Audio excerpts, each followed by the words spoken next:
অথচ পরিশ্রমী ছেলে।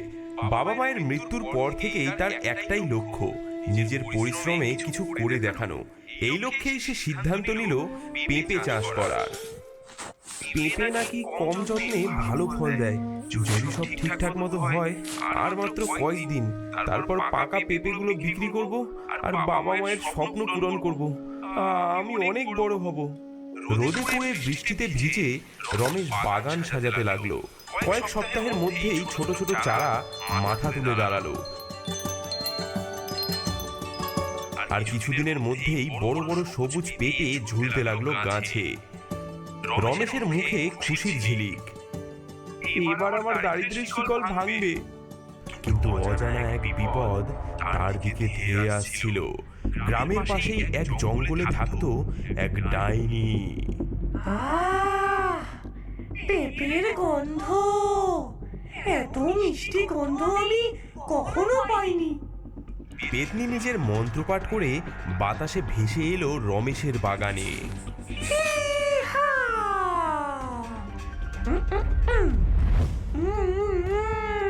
আহা, কি স্বাদ! উহু, কি মিষ্টি! এই বাগানের পেঁপে যেন সোনা।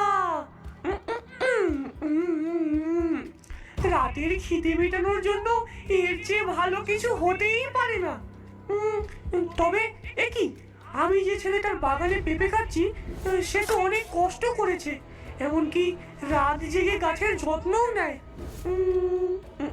তবুও মায়া বাড়িয়ে লাভ নেই, আমি তো প্রেত, পেটের খিদে মেটানোই আমার নিয়তি।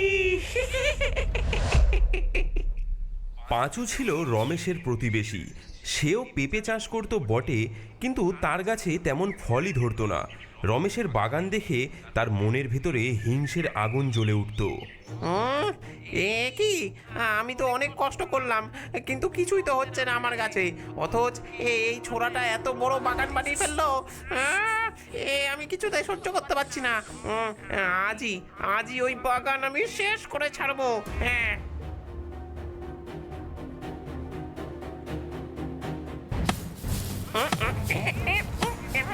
দেখ বেটা, মজা মজা পাবি এবার কাল সকালে।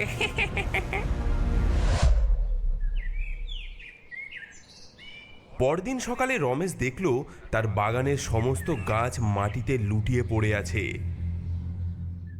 হ্যাঁ, এ কি হলো? আমার সব পরিশ্রম যে শেষ হয়ে গেল। আমি এখন কি করব? মা, বাবা, আমি তোমাদের স্বপ্ন পূরণ করতে পারলাম না।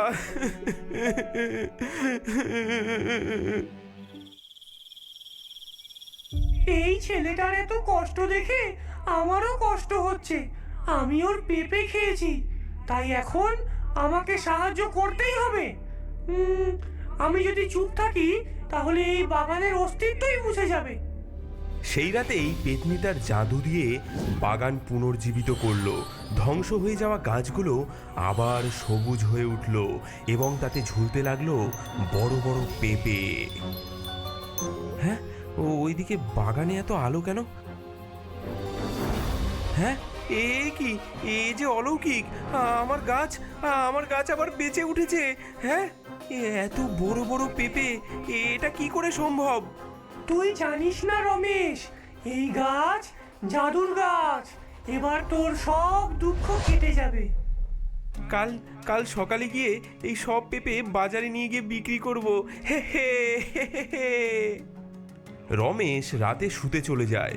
সে ভাবছে সকালে উঠে পেঁপে তুলবে, কিন্তু রাত গভীর হয়। হঠাৎ বাগানে ধোঁয়া জমতে থাকে এবং ধোঁয়ার মধ্যে থেকে চারজন ভূতের আবির্ভাব হয়।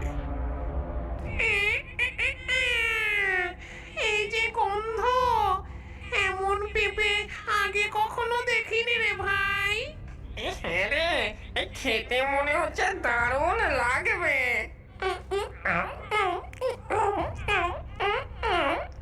কি মিষ্টি স্বাদ! এতদিন পর এমন পেঁপে খেয়ে প্রাণটা জুড়িয়ে গেল।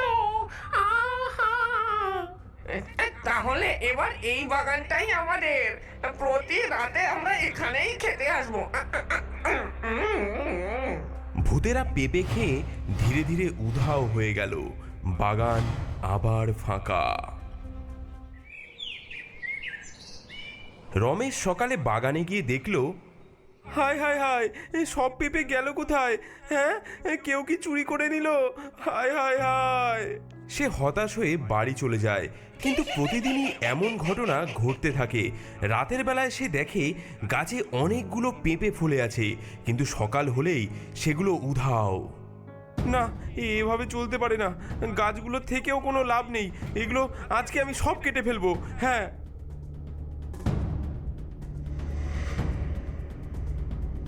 সে কুড়ুল নিয়ে গাছগুলোকে কেটে ফেলতে যাবে, এমন সময় হঠাৎ পেতনি প্রকট হয়। থাম রমেশ, এসব গাছ কাটতে যাবি না। হ্যাঁ, তুমি তুমি কে? আমার গাছের সব পেঁপে তুমি চুরি করেছো না? চুরি? আরে না না বোকা ছেলে, এই পেঁপে তো মানুষের জন্য নয়, এগুলো তো ভূতেদের খাবার। হ্যাঁ, ভূতেদের খাবার? হ্যাঁ রে, ভূতেদের খাবার। তুই যদি বুদ্ধি ব্যবহার করিস, এই পেঁপে গাছ থেকে অনেক লাভ করতে পারবি। ভূতেদের সঙ্গে ব্যবসা কর, তারা তোকে সোনা দেবে। পরের দিন রাতের বেলায় রমেশ পেতনির আদেশ অনুযায়ী ভূতেদের জন্য একটি পেঁপের দোকান খোলে। রমেশ জানতো না আজকের রাত তার জীবনের মোড় ঘুরিয়ে দেবে। হঠাৎ বাগানে আবার ধোঁয়া জমতে শুরু করে। রমেশ টেবিলের পেছনে দাঁড়িয়ে কাঁপতে কাঁপতে চারপাশে তাকায়। কুয়াশার মধ্যে ধীরে ধীরে আবার চারটি ছায়ামূর্তি স্পষ্ট হয়ে ওঠে। এগুলো পেঁপে খেকো ভূত। ভাই রে, গন্ধটা চমৎকার। পেঁপে পেঁপে কোথায়?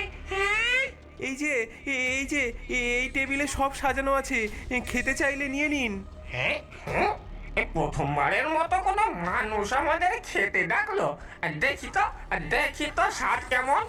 ভূতেরা টেবিলের দিকে এগিয়ে আসে এবং একটি একটি করে পেঁপে তুলে খেতে শুরু করে। অমৃত, এমন মিষ্টি পেঁপে জীবনেও খাইনি রে ভাই।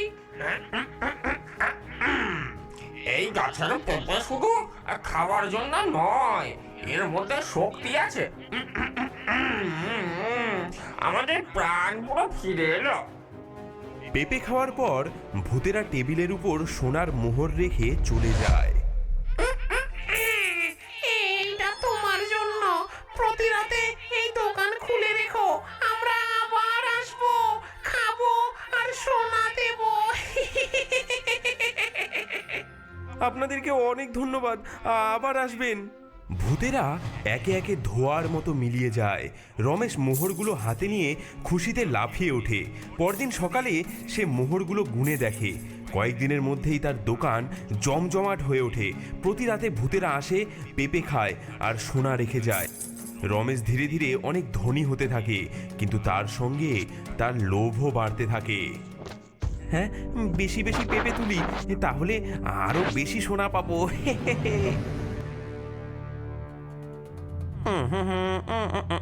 হ্যাঁ, এ কি? এর তো আমি পেঁপে বাগান ধ্বংস করে দিয়েছিলাম, কিন্তু এর দেখি ধনসম্পত্তি দিন দিন বেড়েই চলেছে। ওকে তো আমি বাজারেও আসতে দেখি না। ব্যাপারটা তো দেখতে হবে। এক রাতে বাগান আবার কুয়াশায় আচ্ছন্ন। ভূতেরা পেঁপে খাচ্ছে। হঠাৎ এক ভূত পেঁপে খেয়ে মুখ বিকৃত করে। এই পেঁপেতে আগের মতো সেই মিষ্টি স্বাদ আর নেই। এর জাদু দিন দিন কমে যাচ্ছে। সব ভূতেরা একসাথে মাথা নাড়ে। ঠিক তখনই জঙ্গলের দিক থেকে হাওয়ার ঝাপটা দিয়ে পেতনি আসে। আমি তোকে আগেই সাবধান করেছিলাম রমেশ। কেন? আমি তো শুধু পেঁপে বেচেছি, এতে কি ভুল হয়েছে? এই পেঁপেগুলো জাদুকরি বীজ থেকে জন্মেছে। এরা মানুষের লোভ বাড়ায়। তুই ভূতেদের খুশি করতে পেঁপে বেশি পেরে ফেলেছিস, তাই গাছের জাদুর ক্ষমতা কমে যাচ্ছে।